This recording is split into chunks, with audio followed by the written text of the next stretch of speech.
Tatlo! Nakalimutan na kita! Isa! Dalawa! Dalawa! Dalawa! Dalawa! Sa bawat sadlit, handang masaktan, kahit di mo alam. Nagbalang kayo para may kumi. Isa! Dua! Tatlo! Empat! Lima! Pito! Siyam! 10! 10 at may isa! 10 at 2! 10 at 3! 10 at 4! 10 at 5! 10 at 6!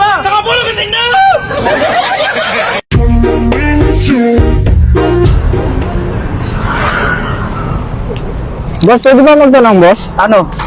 Saan ba yung papuntang Quiapo? Quiapo? Oo. Diretsuhin mo lang, sir.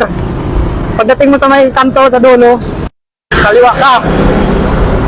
Pagkaliwa mo, mga unang kanto, kumanan ka. Oo. Tapos, pagdating mo dun sa may kanan, may McDo. Oo. Kumaliwa ka ulit. Oo, boss. Tapos may makikita kang pabrika ng sigarilyo. Oo. May makikita kang gwardiya dun sa labas, dun ka magtanong.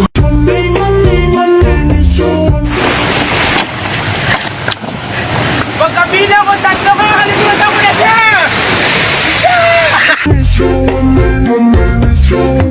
Siya pa rin po, siyempre naman. Ayun. Di sabihin mo kay Mr. Mahal na mahal mo siya. Hello, mahal. Huwag ka naman magselos. Ikaw ang mahal ko. Number 1 ka sa buhay ko. Huwag mo siyang number 1. Dapat siya na lang ang only one. My only one. Ipagsigawan mo ang kanyang pangalan. Ulitin mo. Ay, Bobby! Nandito na ako sa Wawawi. Sabi mo, ba't... Sino ang nagsabi ng salawikain na ang hindi marunong magmahal sa sariling wika ay daig pa sa bilasang isda? Ma'am? Uy, dali-dali naman yan eh. Si Berta nagtitinda ng isda sa palengke. Anong pangalan mo? Jose Rizal. Niloloko mo ba ako? No, ma'am.